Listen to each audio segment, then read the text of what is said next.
All right, so you want to know the 3 things I stopped doing in order to lose 100 pounds? Let's go. Number 1, I had to stop overwhelming myself. Every time I started a diet, I picked some jackass diet that required me to turn into a completely different human being. If I did keto, I had to give up all the breads and all the starches. If I did Weight Watchers, I had to count everything down. And I'm just going to tell you right now, I ain't a math nerd. I hate counting things. So one of the things that I realized back when I weighed 250 pounds was every diet that failed me in the past was because everything I picked, I had to completely change overnight in order to be successful. There were rigid rules, there were lots of good food and bad food lists, there were ranges of calories I had to eat, and I'm just going to tell you, I'm not the kind of person that can do that. So I really thought about what needs to be different this time. For me, what had to be different is I had to figure out a way that I was going to lose weight each day, a little change at a time, because I knew me. Every time I did something really hard, I set myself up to fail. I knew that if I made one mistake, I was probably going to eat my face off, be off the rails for weeks or months, and I didn't want to do that this time. So I thought about what could I do? And so I used something called transitional behavioral change. Now that's a big fancy word for just this one sentence. What can I do today that's a little bit different than yesterday? All you need to do is every day when you wake up, you want to ask yourself that question. That question helps you think about, can I leave a couple of bites behind today? If I'm going to have my favorite, number 2 at McDonald's, supersized, you can tell. I'm a McDonald's girl. It was a supersized number 2, mayo instead of mustard, a McFlurry, but I did get a Diet Dr. Pepper because we all have to cut back somewhere. I thought, all right, self, if I'm going to do a little bit better today than yesterday, on my way to losing weight, what is it? My first change was going back to mustard.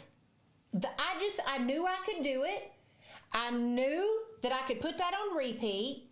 And so I did that for a little bit. And I want you to ask yourself this question. What can I do today that's a little bit different from yesterday? You need small wins like I did. Small wins add up to increasing confidence. As you start getting increasing confidence, as you start seeing yourself actually make some changes, momentum kicks in. And the moment momentum kicks in, you start looking to turn up the heat just a little on what you're willing to do.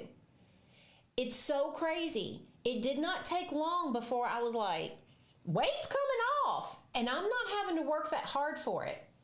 My number 2 mustard mayo thing, the next thing I did was maybe I could quit this supersizing business. The next thing was maybe I could order a Happy Meal and an ice cream cone instead of the McFlurry. All of those small changes made me feel like I was winning. Now, you probably are going to maybe think it's not good enough. Here's my hot tip. The moment you think it's not good enough, you need to tell yourself the truth. And this is what I told myself. Corinne, here's what's not good enough. Old you would say shit like that, and then you would just go right back to the way you always did things. New you does not think this is not good enough. New you knows what's not good enough is your old ass behavior. Doing nothing is what's not good enough. Doing things that are going to take us in the direction of weight loss, that's good enough. So that just helped me calm the F down. Next, number 2, you got to stop cutting out the food you like. I knew for me that I wanted to lose weight in a way that I could live my life. And that meant I was going to have to be able to eat my mama's fried chicken. I was going to need to be able to still have ice cream. I wanted to have the things I liked. And I knew that my real problem wasn't what I ate.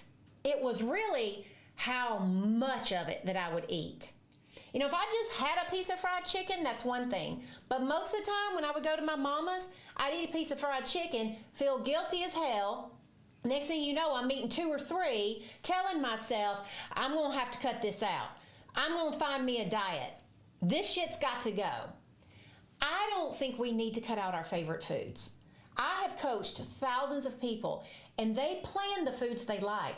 What they learn is how to eat them without the guilt. So, the guilt around food is what's really causing us to be overweight, because it leads to screw it eating. It's just like my mama's fried chicken. If I ate a piece and I felt guilty, I'm eating 2 or 3, washing it down with some pie, and saying, where's the sweet tea? We want to end screw it eating first. So I just want you to think for a second. How often have you ate something you loved and then blown it by going crazy on it? If you had just ate it guilt-free, you probably would have just enjoyed what you were eating and stopped. It's the guilt around the food that has to end. So what I knew I needed was practice eating without guilt so that I could just eat like a normal person. So here's my hot tip, because this is a lot harder than it seems. And it took me a long time to get good at it. I want you to put your hand on your chest the next time you're eating something that you want. And I want you to remind yourself, I am okay. I am not doing anything wrong. A lot of the diets you've been on have given you very conflicting information. They tell you, like today carbs are good for you, yesterday they were bad. Low fat's the way, oh no, it's high fat. You should be eating all the protein, oh wait, no, it's vegan. We all need to be vegan. Every single diet you've ever done, they have a reason they've given it to you. Most of them are trying to sell a book or a supplement. I want you to throw it all out. Food should not be morality based. You are not a better human for what you do or do not eat. And the last I checked, ain't none of us going to heaven and them say like, all right, I got my scroll out. Let me check your food logs before you're allowed in. That is not happening. So here's the thing. We have to learn how to get better at eating the foods we love in a way that works for weight loss, that works for lifestyle and enjoyment. The last thing I had to learn how to do was to stop removing food without replacing it with other pleasurable activities or other comforting measures. Now, what the hell does that even mean? This is what it means. When you are losing weight, I want you to think about this. You probably do start one of those immediate behavior change diets. You got to like change everything on a dime. So let's take keto, for example. You got to cut all the carbs out tomorrow. All right? You do that. You've been eating bread or pasta or potatoes or whatever as a way to unwind at night. Say every night you come home from work, you've had a long day, you got them kids all taken care of, you haven't even stopped. The first time you stop is on the couch. If you don't eat, you don't know how to turn it all off. So you've been like grabbing the chips, grabbing the popcorn, grabbing the ice cream as a way to calm yourself down, to have an I deserve it moment, or to just be able to sit there and finally relax. When you take that away, you have taken the only break you get for the day away too. Sitting there without the food ain't fucking fun. It sucks. So many of us, like for me, back in the day, I had a kid, I still have him. I have this kid, he's on the spectrum, right? He got diagnosed early in childhood, around 5 years old. My days were long. And by the time my husband would get home at night and take him upstairs to put him to bed so they could spend a little time together, I had me time for the first time. If I didn't have food, I didn't know how to be with myself. I would sit there and think about, I'm not a good mother. All the things I should have done differently. What I need to do tomorrow. I would feel guilty for actually sitting down for a moment. And then I would switch gears to like, ugh, and now I can't even eat. Now I don't even get my break. How many nights am I going to be sitting here wanting to eat?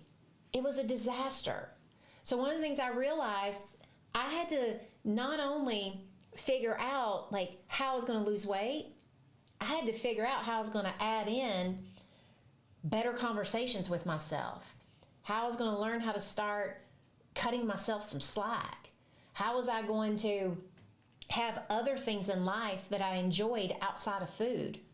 So many of us, especially women, when we have busy lives, when we have lots of things going on, we don't even know how to enjoy anything other than that next meal. So I had to learn that. So that is why I want you to know that inside my program, the No BS Weight Loss Program, we teach you how to lose weight the way you want to live your life. Nobody wants to just lose weight. You know what they really want? They want to feel good about themselves. They want to look in the mirror and be proud. They want to be happy. If you're anything like me, I used to think I wanted to lose weight, but I really wanted the life. Like, I wanted to be comfortable around food. I wanted to be the kind of person that could go out to eat and order what she wants, but not overeat it. I wanted to be the kind of person who had so much joy in her life that food was no longer the spotlight. It was no longer the star. So we teach you how to do that because the diets have just been failing you. I want you to just take a moment and give yourself some credit. All of these diets have been missing key components.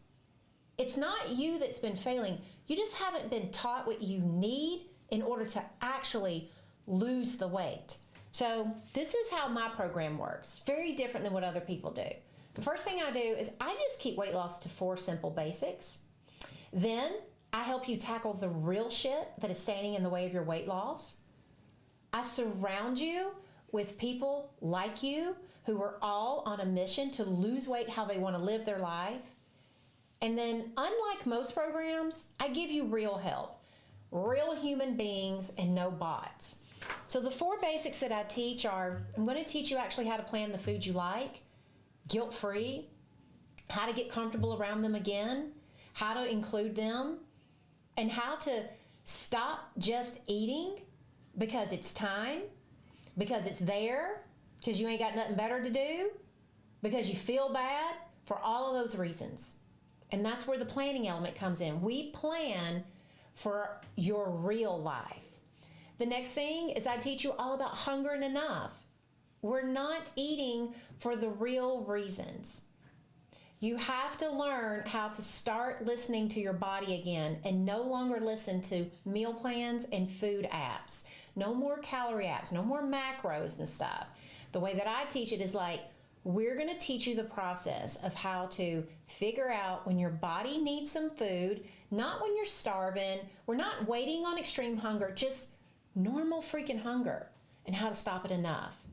Then we're going to give you the 2 best fat burners in the world, water and sleep. We talk about and teach you why they're so critical, because to me, water and sleep are 2 things that most women don't get enough of, and that's why you find it nearly impossible to not overeat in the afternoon, to not overeat at night. When we're tired, food is a really good way to perk you up, except it's a temporary perk up. It's not a long term.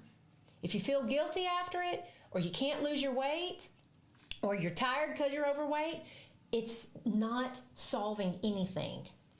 And then the real shit is what the diet industry really misses out on. Just because they give you a food plan, some points, or app with some calorie counting ranges doesn't mean that suddenly when you don't want to do something, you're like, oh, this is easy, now I suddenly want to. When something tastes really good, you don't look at your app and be like, well, that's not a problem, I'm just going to stop.